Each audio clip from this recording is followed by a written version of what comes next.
Okay, the time's come. Here we are again. This is Yoga Talks Podcast. My name is Jay Brown. Thank you very much for listening today. First things first, I feel that I have a mea culpa to make. Those of you who've been listening for the last couple weeks know I got some blowback over the Noah Maze episode. People felt that I didn't ask him some questions that needed to be asked, and consequently, I was accused of basically upholding rape culture. And I have a defense mechanism when people accuse me of things, especially that particular line of me not wielding my white male privilege in a way that is socially just. I get my back up a little, and that's what happened last week. So I made a case for why I didn't challenge Noah on these things, and then I broed out with an email.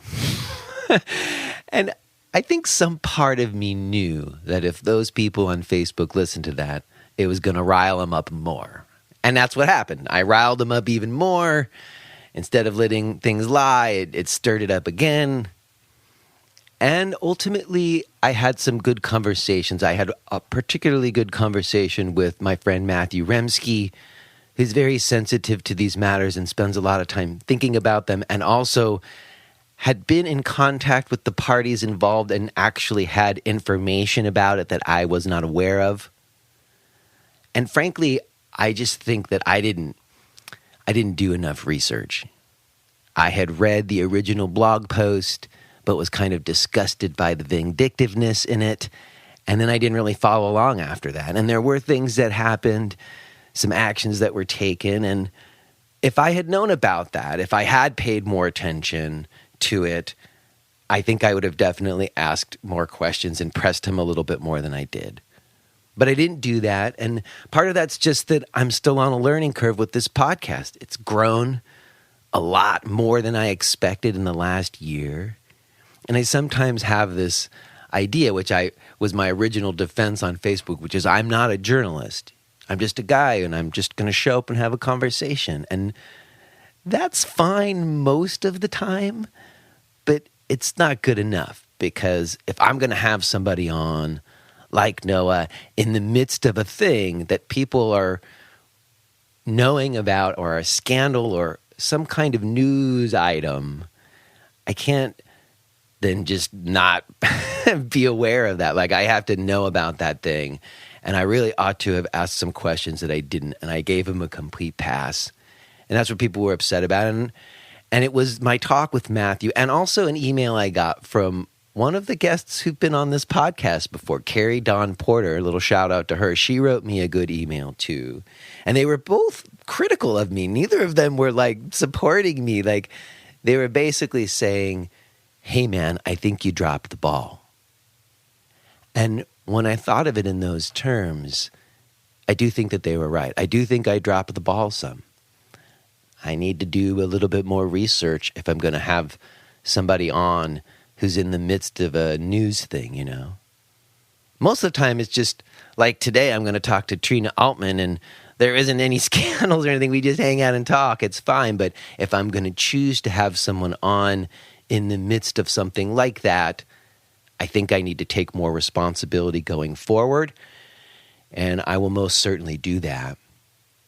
One of the things that I got accused of was that I treat women differently than men, and that I interrupt women in ways that I don't interrupt men when I talk with them. And that's something I'm not so sure about. I'm actually going back and listening to episodes to see. And I don't know. What I feel like is there is a difference between how I interact with people, but the difference has to do with a lot of different things, just the dynamic between me and whoever that person is. A lot of times it's just my mood, however I am on that day, or whatever happened to me in the moments before I start the recording and talking to somebody, all of that affects how I end up relating and whether or not I'm interrupting or not. Like, I don't really know if it's about gender.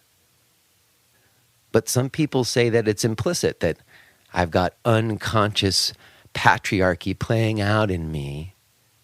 I don't know, maybe that's true. I'm going to certainly look at it.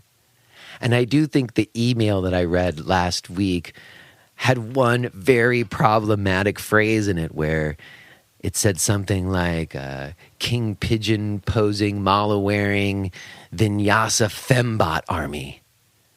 And that one phrase, fembot, is very problematic. And I knew it wasn't PC when I read it.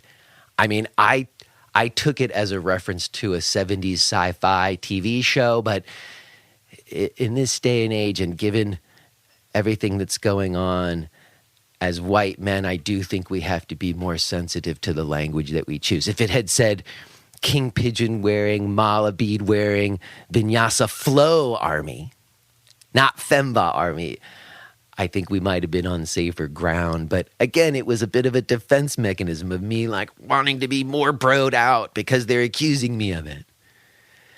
And what I did come to understand more this week is that this idea of rape culture, which really is so incendiary because I respect women in my life. I am surrounded by women in my life, 2 small daughters, you know.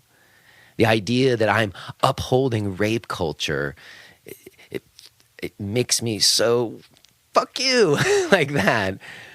But what I've come to understand is that this concept of rape culture, it's more what I would think of as like misogyny. And it is a problem. I've written about this. Our society does not treat women fairly or equally. And it's never more apparent when it comes to rape in our justice system. Like when women are raped and they try to have justice in our legal system, they very rarely get it. And you can see blatantly how much this patriarchy is baked into our system. And so anytime anyone does anything like legally or puts something through a legal lens or it's communicated in legal terminologies, it almost inherently means this imbalance and patriarchy because it's just baked in there.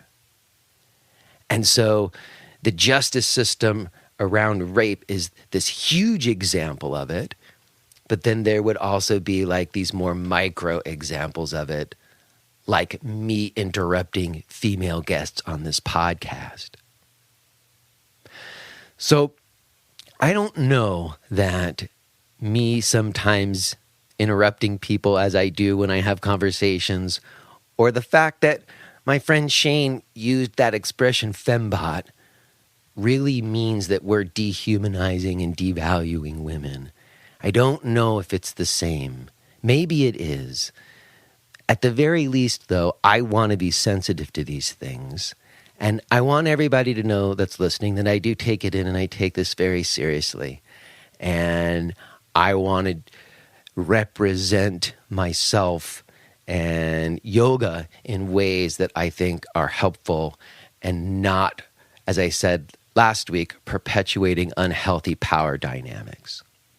So thank you to Matthew Remsky and Carrie Dawn Porter for your very helpful communications. I do think it was critical that they were able to be kind with me. And when I said that in Facebook posts, my detractors came back at me and said, victims don't need to be kind. And they have a point there. I think that's right. They don't have to be.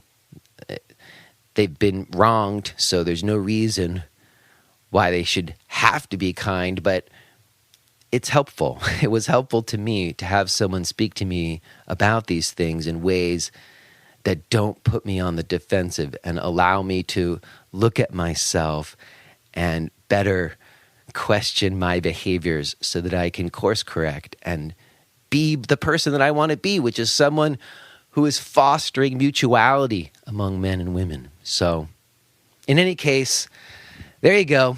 Thanks to everybody for reaching out both ways, whether it was supportive or not supportive. I will do better going forward. Okay, let's get to today's talk. As I mentioned, it's with Trina Altman. And I don't know her outside of some Facebook posts that she puts out. She does these videos, which are often like debunking certain physical yoga practices or offering like creative new kinds of practices that you might incorporate into your yoga. And I was very curious about that. She really opens it up. And so I get to learn all about her, and we talk about Pilates and sort of the limits of the physical side of yoga practice. And really, we just have a really fun talk. We kind of go on for a bit, but it was super fun, and I'm happy for you guys to hear it today. Before we do, let me mention my stuff. I am going to be in Tarrytown, New York, November 5th. I'm going to be in Doylestown, Pennsylvania, January 6th, and I'm going to be in London, January 12th through 14th. You can find out about those events and read the archives of my blog and listen to the archives of this podcast and find out about my online yoga video offerings. Let me just mention, again, the live stream subscription is now available for 24 hours. I don't know if you got that last week, but for those of you who wanted to do the live stream, but the times were prohibited, you now have 24-hour access to it. So again, you can check out all of my stuff at jbrownyoga.com. If you're enjoying the podcast, maybe you'd show a bit of support. Go to a blog or podcast page and make a direct donation. That is an incredibly helpful thing to do. You could also go to iTunes and write a review and give us some stars. It's much appreciated. But really, I'm just glad that you're listening today, and let's get to it. Let's sit down and talk with Trina Altman.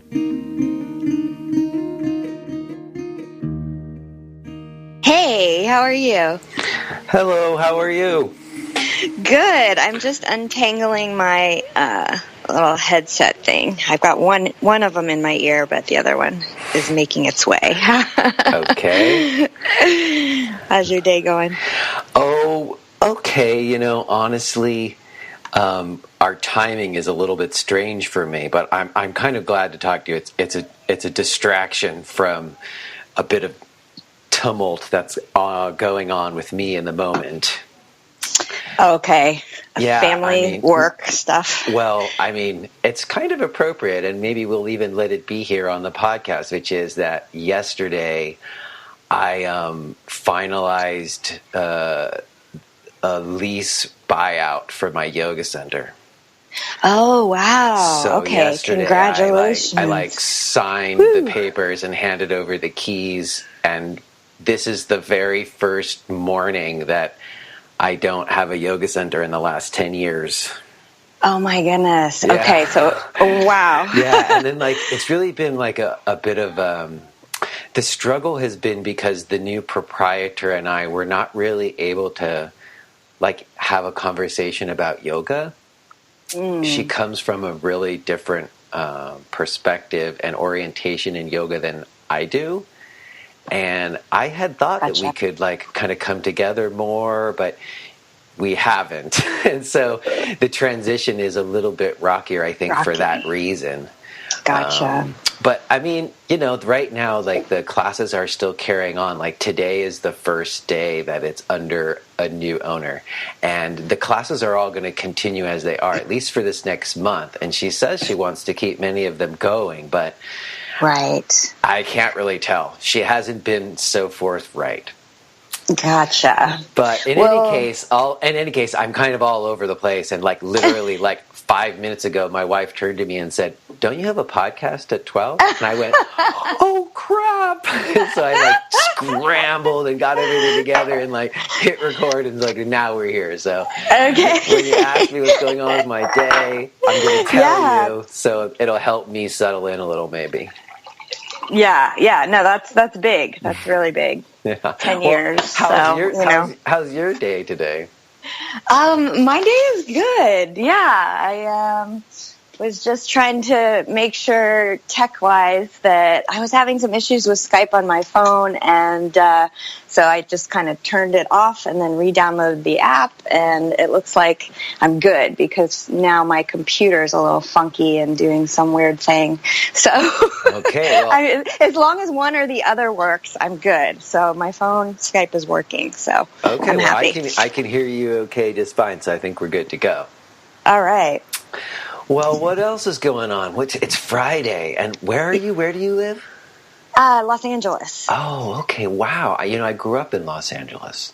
I know, yeah, in the Valley, right? That's right. Where are you right now in Los Angeles? We live in Manhattan Beach. Oh, okay. We moved here in 2010, and we picked it because it's exactly halfway between where both of us work. And as you know, you can't live far from your work if you live in LA, or your life is miserable. Yes.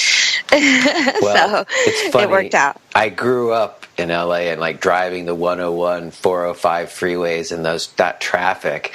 And then I've been out of it, but then I've been having to commute since I moved a little while back, and it's like flashbacks, Right. Driving and traffic is just such a trying mental exercise. Yeah. I mean, if you can organize your life in such a way where you're not driving a whole lot, or you're staying close, proximity, just in one little part of LA, you're okay. And then you just have to figure out how to go to the places that are farther away at appropriate times. Or now with Uber, sometimes you just say, wow, this is, it's worth $30 or it's worth $10 to not drive there. Yeah, sometimes that's right. Well, it's cool to talk to you. We've never met before, but we've had some exchanges, and I always really appreciate the voice that kind of comes through in the Facebook posts that you put out. Well, thanks. Yeah, I try to, gosh, for so long, I didn't sort of voice things because I just didn't feel the time was right, or I wasn't sure if I was ready to navigate the after effects. Yeah. Well, I mean, what I like about them, and we can get into some other more granular parts of it later, but what I like in an overarching way about your post is that they have a strong viewpoint. They have you take a stand on things, and that's one of my big things. Whenever I'm kind of working with people who are becoming teachers, I'm take a stand on stuff, You can change your mind, but take a stand, And so I always feel that you take a firm stand, and I like that. Well, I was a political science major, and, I thought I was going to go into at least I interned in the Senate and then in the White House during the summers of my senior year in college. And who was in the administration when you were there? Let's see. It was 93 when I interned in the White House. So it was the first, Bill Clinton had just arrived. Oh, that was a very hopeful time. It was so Hillary was there, and Ira Magaziner was there. They were trying to change healthcare. It was, I know, it was before Monica. Yeah, well, I was not at all politically active, but I remember that convention, and that election, and watching it and feeling wow, That was the first time I remember feeling swept up by a political moment, Yes. Yeah. I mean, there were still all the oh gosh things, about him. But it was still a breath of fresh air, Okay. So when you went to college, is that what you went to study, political science? I really had no idea what I wanted to major in. And, it was one of those things where your parents and the school are okay, pick a major. And you're what class do I like the most? Mm-hmm. And I remember my mom and dad saying, well, you should major in education because then you'll definitely get a job as a teacher, like your mom did.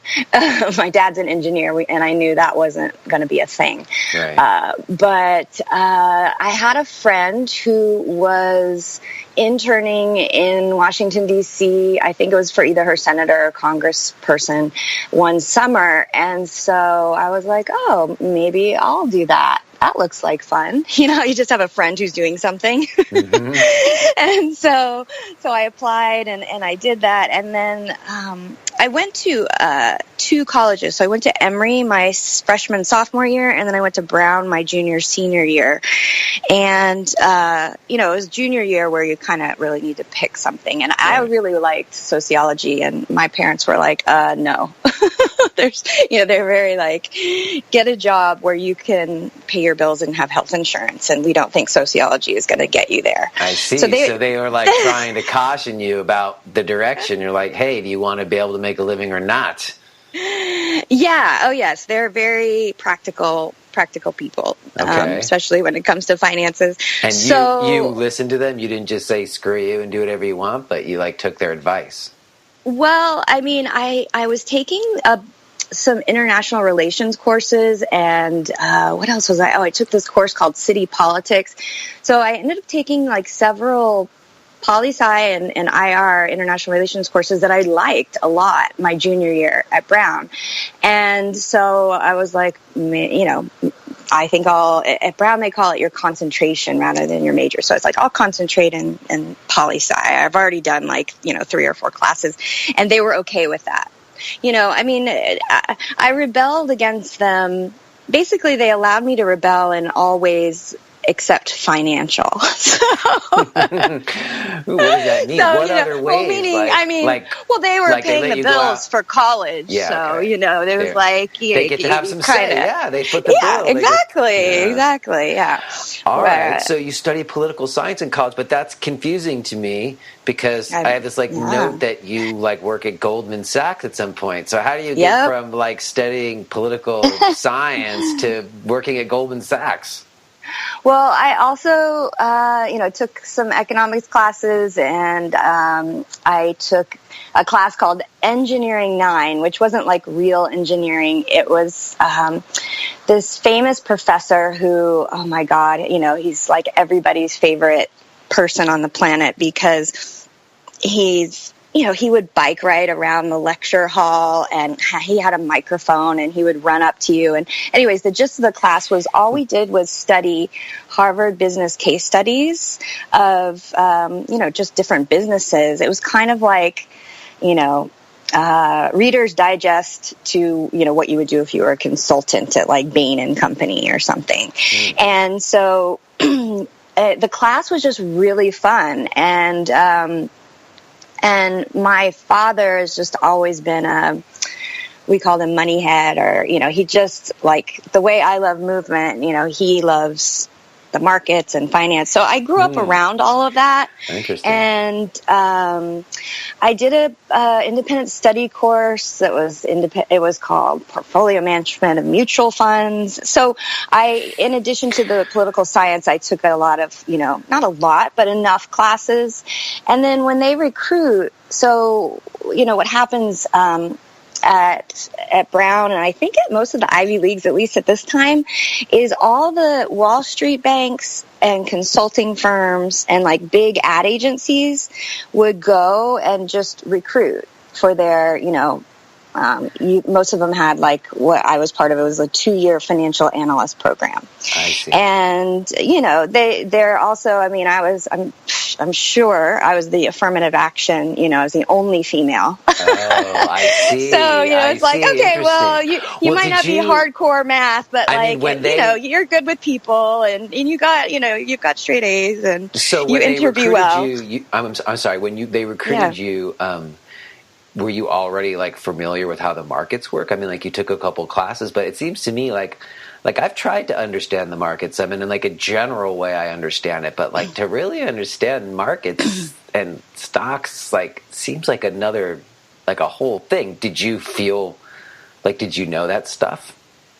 Well, there's so many different, I did and I didn't. They don't expect anyone. Even if you're an econ major, you don't really learn anything in college, at least when I went to college, that was practical to real life. Like every job I had in my 20s that were so it's on you know the job. What I'm saying? Like, you got to be on the job learning. Yeah, I mean, it's like yoga teacher training. It's like yoga teacher training. Yeah, everything you learn in school, at least when I was in college, was theory. It was theoretical. Like I didn't learn in poli-sci classes how to, go work in Washington, D.C. in the government. I just, read a bunch of books and wrote a bunch of papers and learned how to argue either for or against a theory. Which is exactly why you have such a strong viewpoint in your Facebook posts, I think. You have training. So. You have training in arguing a viewpoint. See, now it's explained to me. I get it.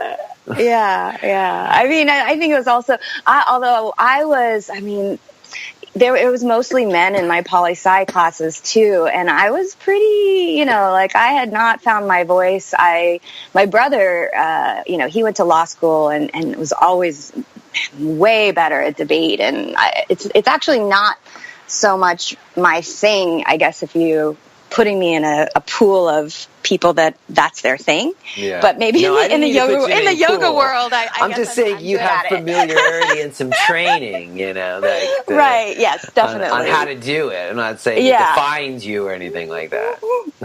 No. I hear you. I always just felt like I totally sucked at, when the professor would be like, okay, want us to raise our hand and like speak out, arguing. I was not on the debate club, but I got some training in at least how to do it when I would write a paper or take a test, for sure.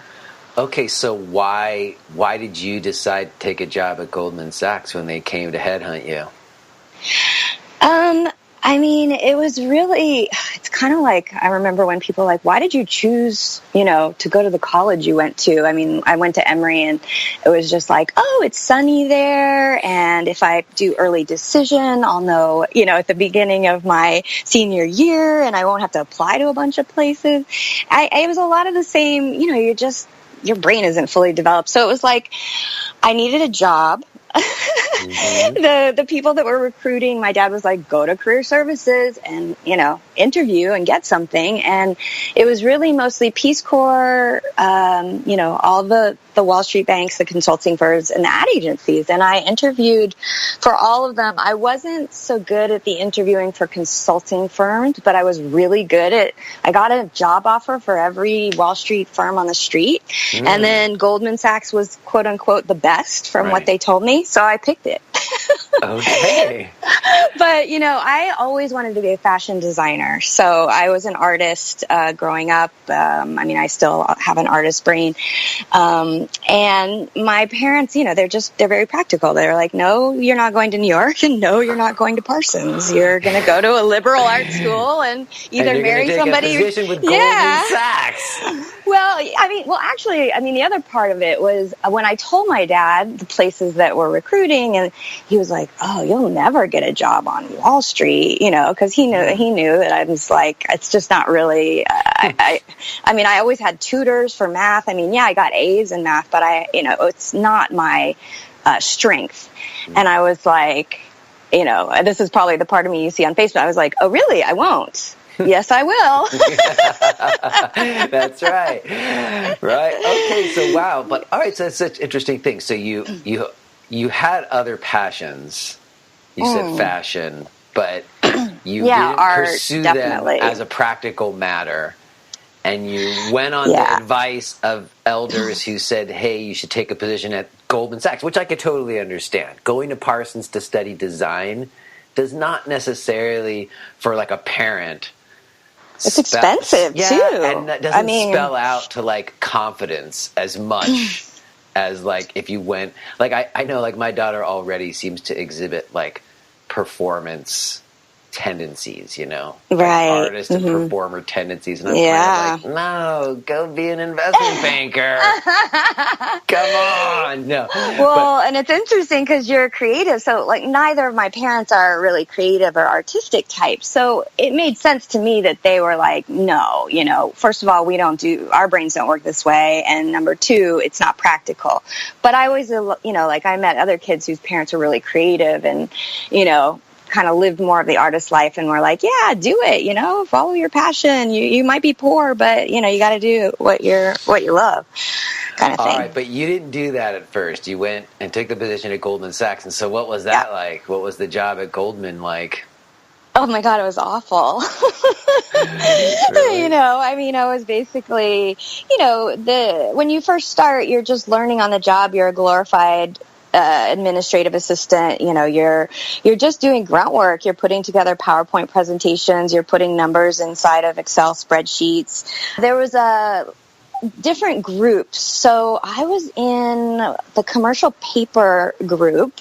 They had like M&A, which was mergers and acquisitions. They had, it wasn't called tech back then. It was called telecom group.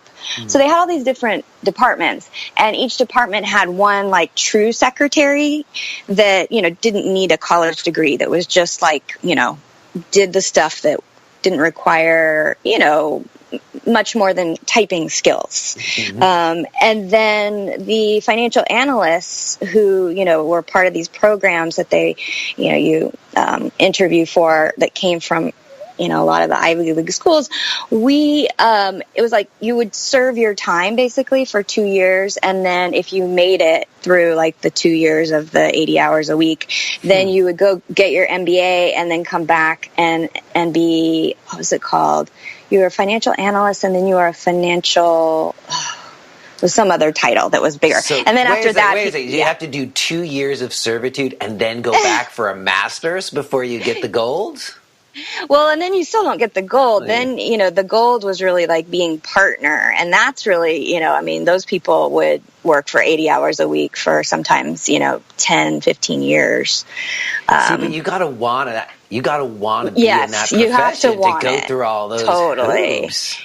But for me, looking back, unconsciously, subconsciously, I know why I did it, because I wanted to go to New York and I wanted to study fashion, and that's exactly what I did. I quit.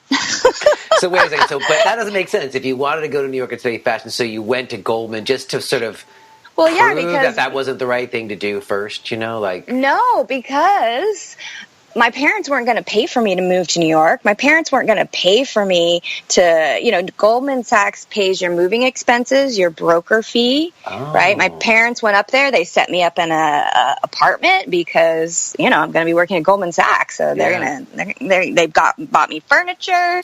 Oh, so did you make the money to go to Parsons yourself? Is that what you're saying? No. So what I did was I quit. I could no longer afford my apartment on 60th between 9th and 10th. That was in the high rise, that was right next to the music school where Macaulay Culkin lived with his family upstairs. And I moved to, guess where? Brooklyn. Yeah, but back then it was a different kind of Brooklyn, I bet. Where in Brooklyn did you go? Oh, yeah. It was like North Prospect Park. So I would take the, what was it? Is it the F train? Yeah, I think it's the F. I get confused. I was on Prospect and like 18th. So basically there was nothing between where I lived and the subway station except for one Irish pub, 2 laundromats, and I think maybe a liquor store. So I would just kind of run from the subway to my apartment in the dark and just pray. That's nice now. There's all kinds of stuff there now. Oh, I know. I went back there and I couldn't believe it. I was like amazed. But yeah, there were restaurants and yoga studios and people around. But no, it was pretty much desolate and just people that lived there, but like at night, it was kind of scary. Yeah.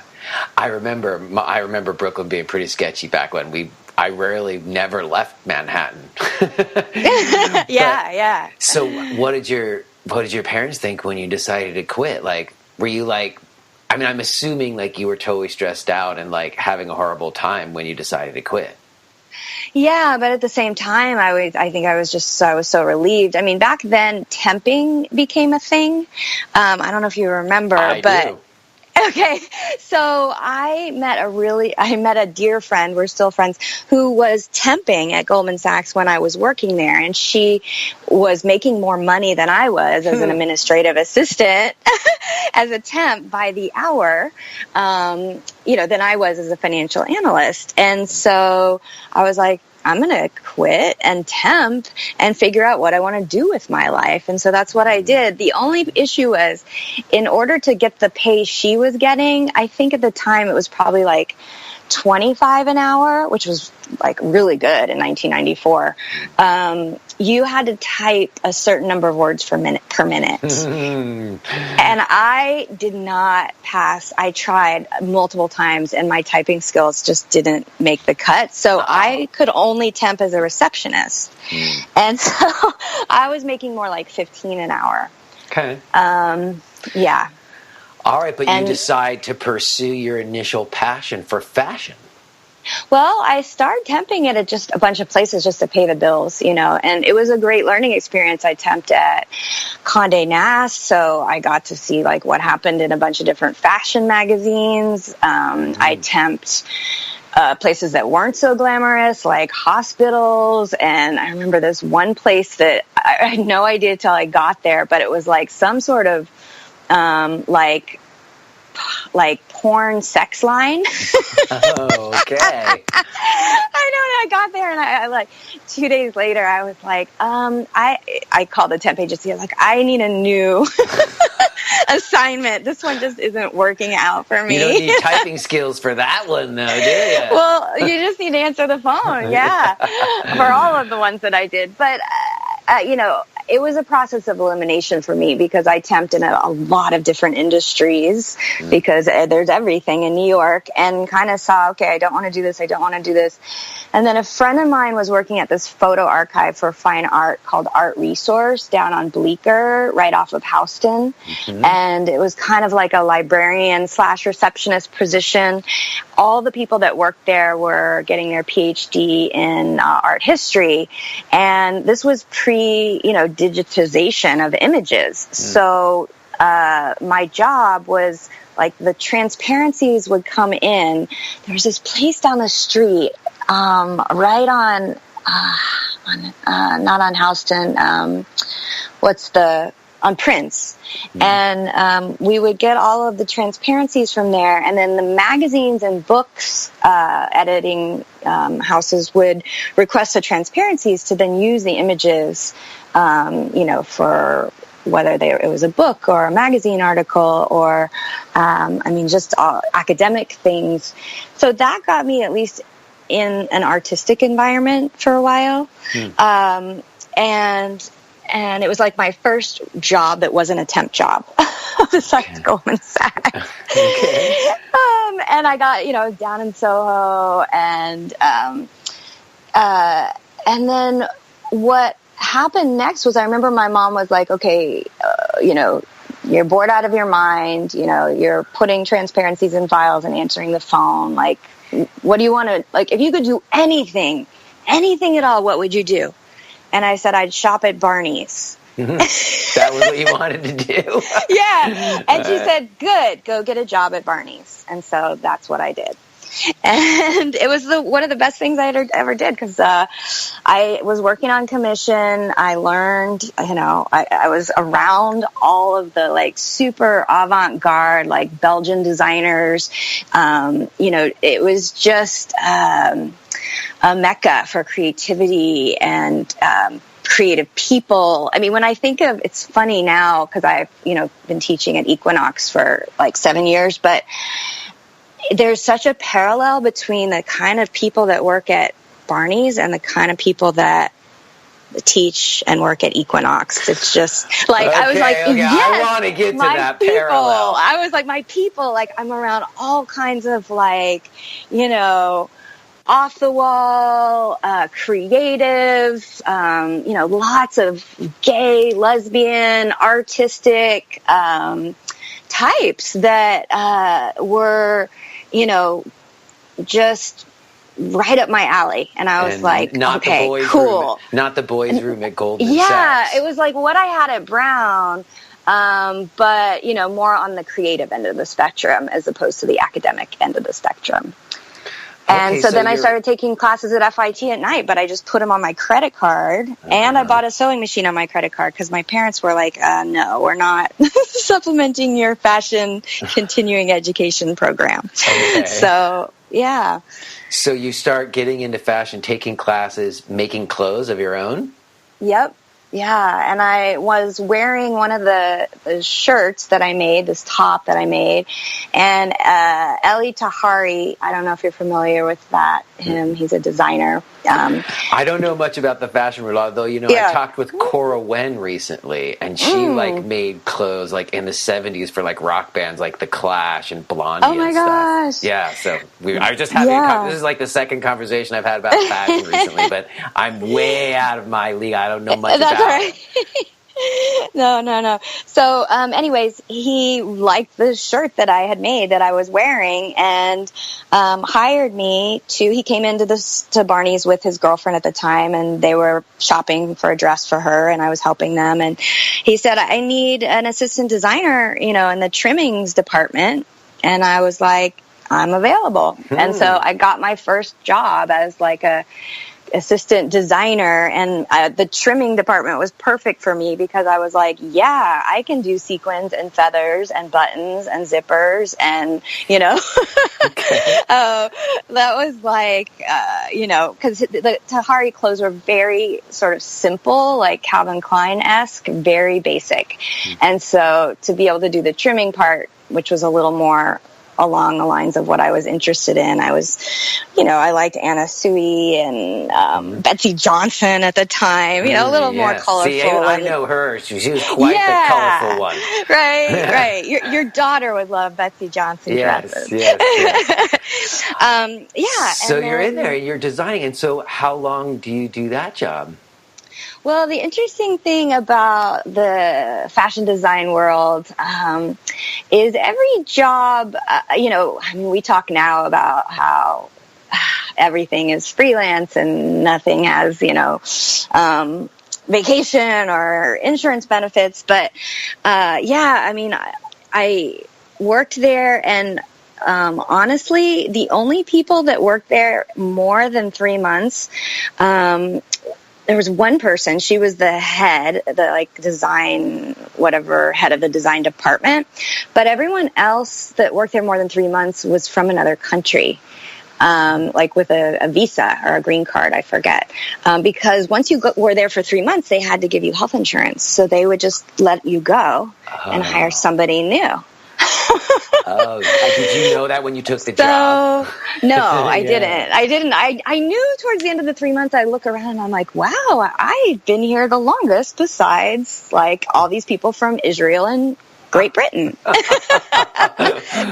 the woman who's my boss. Yeah. So, but that ended up being an okay thing too, because, I got to collect unemployment and take more classes at FIT. And, I did I worked freelance for Calvin Klein for a while and helped them get ready for one of the shows. It was like a fall, the fall fashion show, and Narciso Rodriguez was there at the time, and Carolyn Bessette Kennedy worked there. And so, I kind of worked at different places, knowing though from, talking to all my friends and colleagues that, pretty much, I had friends who worked for designers that didn't pay them at all. They would just go to the Hamptons, and the money they were supposed to pay them for their paycheck, went to their, weekend at the Hamptons. It's a crazy industry. It was very crazy. It seems like it. And not at all the kind of security that your parents were hoping for. So, where does yoga come into it? Are you going to yoga classes at this point, or when does yoga start happening for you? Not yet. I got a solid job at McCall Vogue Butterick Pattern Company as an assistant designer, and that was awesome because it was 9 to 5, an hour for lunch. They were total old school, it was a pattern company, and it was good pay. And so I did that for a while, and then, I'm trying to think of the chronology of it all.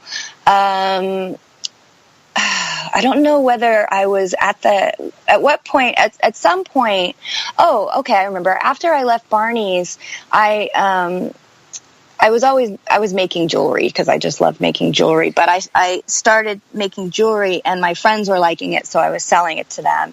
And then I was selling so much of it that I was like, oh, well, I know the buyers at Barney's, and I'm going to make a little lookbook. And so, I had my iMac at the time, and the big blue one. Oh, those big monsters. Yeah. Yeah, right. And I was making like feather crystal jewelry. At this point, I was living in the East Village. And so I was selling I thought, okay, my parents actually, they were like, we're going to give you a year to make this happen. We're going to give you some money and a year to make this happen, and a certain amount of money each month. And so that was, like I did a good job selling my stuff.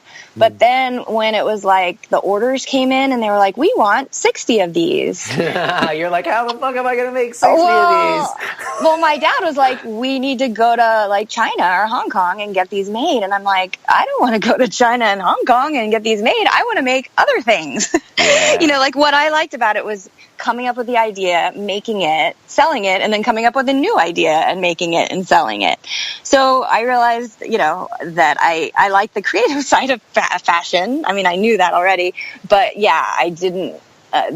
What I learned was if you want to make it in fashion, basically you need to be a business person 98% of the time and a creative person 2% of the time. Which is exactly the opposite of why you got into fashion. Yes, yes. Mm-hmm. Yeah, so I think my exit strategy, I started taking Bikram classes when I was doing jewelry from my house because I got really depressed. And, it's like everybody's story. I was at home, in my little tiny studio with the, rats and bars on the window.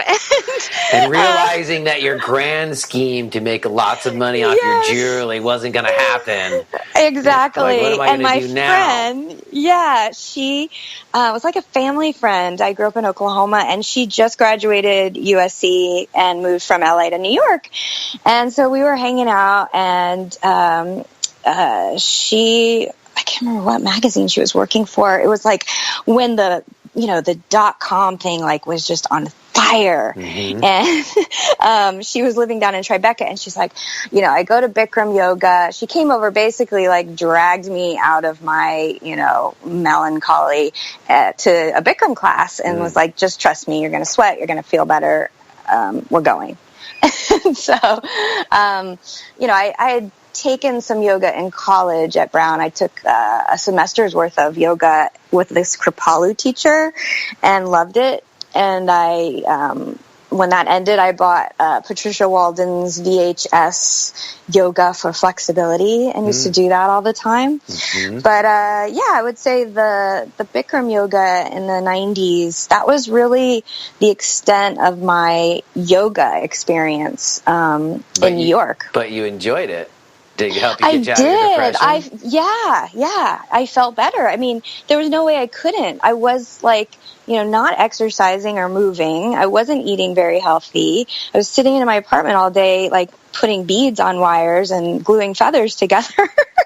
And so, it's like, of course, if you move and you sweat and you get out of the house, and you stop obsessing and thinking and worrying for an hour and a half, you're going to feel better. So it was great.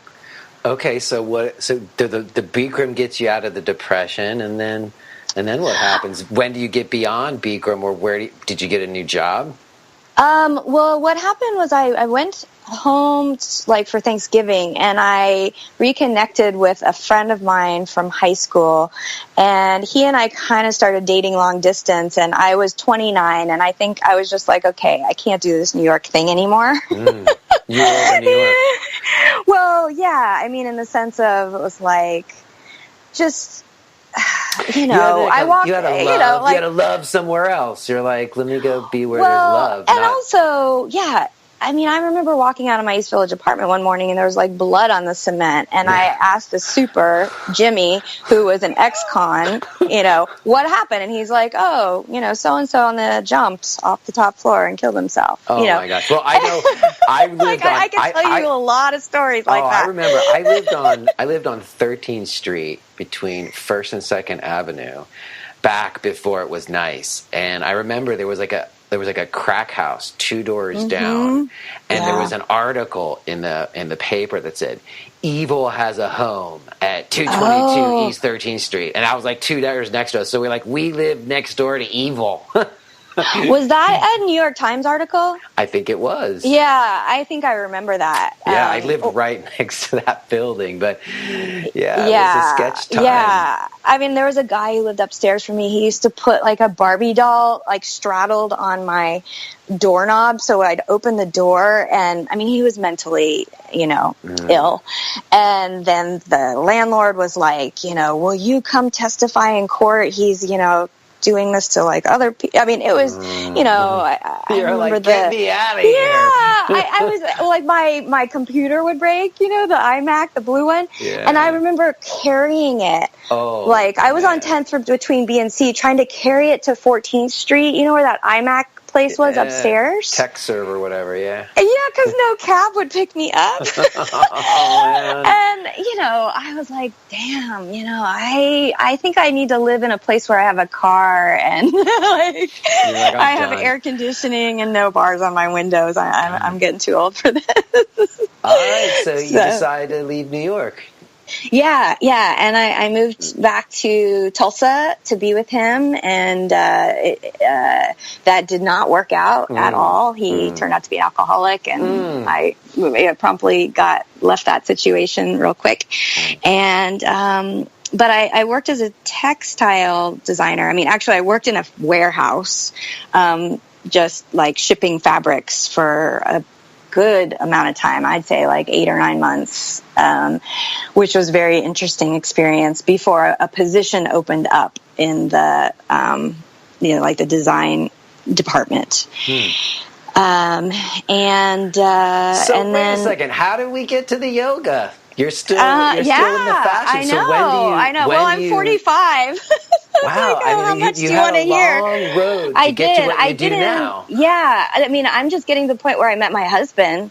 Yeah. I mean, we met when I turned 30. I'm 45. And, just to cut to the chase, basically, I met him when he was in his 3rd year of medical school at the Borders bookstore in Tulsa after I'd gone out on the most horrible blind date of my life. It was like the morning after. And he finished, we dated for a year, his last year of med school. And then he's 5 years younger than I am. And he went to Phoenix for his internship, and then he missed me. And so he came back and did his internship another year in Oklahoma. And then for his residency, he ended up matching at Yale.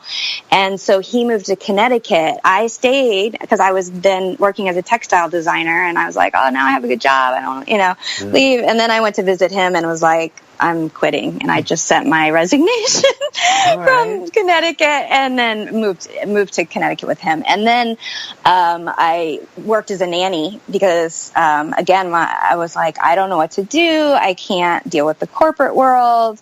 I don't want to work in, retail. And so I got a job as a nanny, which I loved because I got to do all kinds of creative, artsy stuff with this 7-year-old girl. And my husband was, and I was taking art classes and yoga classes. And my husband was like, you love yoga. Why don't you do a training? And I was like... he suggested that you pursue yoga. Because, had you not thought of that yourself? Well, this is what I said to him because of my my upbringing. I was like, first of all, you're crazy because we don't have the money and we have to put it on our credit card, and you're never supposed to go into debt for anything. You can't and then you got to spend money to make money, right? You got to but I mean, not when it comes to yoga, always though. And not when it comes to yoga, and not when it comes to your credit card. I mean, my dad, when he borrowed money, it was like from his dad to buy oil wells. It wasn't from a credit card to go to yoga school. So he, and I was like, and number 2, I can't have my parents going to a cocktail party saying that their daughter's a yoga teacher. Are you crazy? And then he was like, oh, well, who are you living your life for? And I was like, good point. because the way he was brought up was, I mean, he's Iranian, don't get me wrong, there's the pressure and the same thing in the Jewish culture and in Iran, you got to be a doctor or blah, blah, blah. But it was still more of along the lines of you have to do something that you love. Even if it's, not going to make you a lot of money.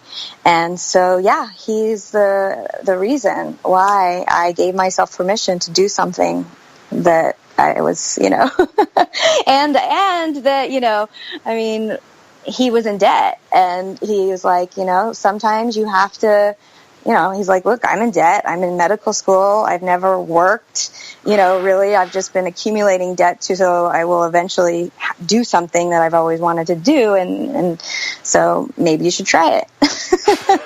So I did.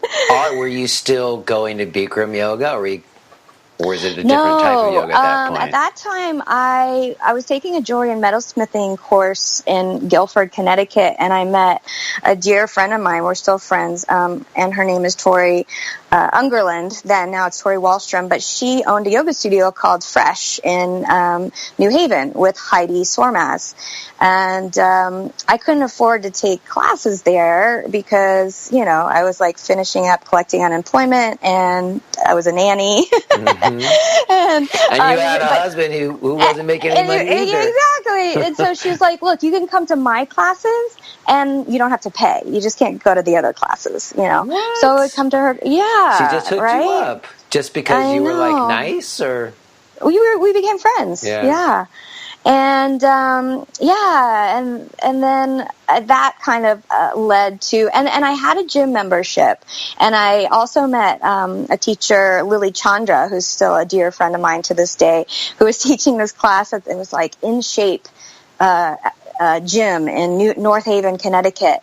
And so between Tori's classes and like the yoga I was taking at the gym, I mean, most of the teachers were like yoga fit weekend trained besides Lily. Lily was trained by Cindy Lee in New York. I was like, I want to do this. So I signed up for the 200 hour and, it changed my life. It just changed my life. And the 200 hour you did was yoga fit or was... No, it was, her name's Kim Valeri, and it's called Yoga Spirit Studios. And at the time, it was the only 200-hour training around. There was no decision to make of which one to do. She was teaching every weekend. So she'd do a 200-hour in Connecticut one weekend, then the next weekend she'd do it in Massachusetts, and then the next weekend she'd do one in Maine, and then she'd go back, Connecticut, Massachusetts, Maine. So every weekend she was teaching a weekend of a 200-hour, but in a different state. And our 200-hour training was 13 months, 1 weekend a month. It was amazing. And so what happened? What was the big thing that happened for you in that training? Well, there were like 23 people that bonded and cared about each other and weren't backstabbing each other like at every corporate place I had been or at Barney's in school. And, And it was like people who were just nice and down to earth and not materialistic and interested in learning and growing as humans. It was, it was just a phenomenal Amen to experience. The yoga. Amen to the yoga. Exactly. And I mean, I developed these deep friendships and I, got to do what I mean, the reason why I was so depressed in my 20s, I would always say, the receptionist jobs were great because I could read. So I would go to the library every week and check out a bunch of books and just read books in between answering the phone. But every time I had a job, like a real job, I was depressed because I would learn the job and then I would be bored out of my freaking mind because I wasn't learning anything anymore. And so with the yoga, it was like, oh, wow, like this topic is endless. I can teach things that I'm learning for the rest of my life and never get bored and help people and connect with people, which was what I liked about Barney's. Granted, I was helping people buy like Helmet Lane $1,000 black T-shirts, but I was still helping people. If you are hearing this message, then you're listening to the free version of J. Brown Yoga Talks. To hear the rest of our conversation, please subscribe to Podcast Premium at jbrownyoga.com/premium.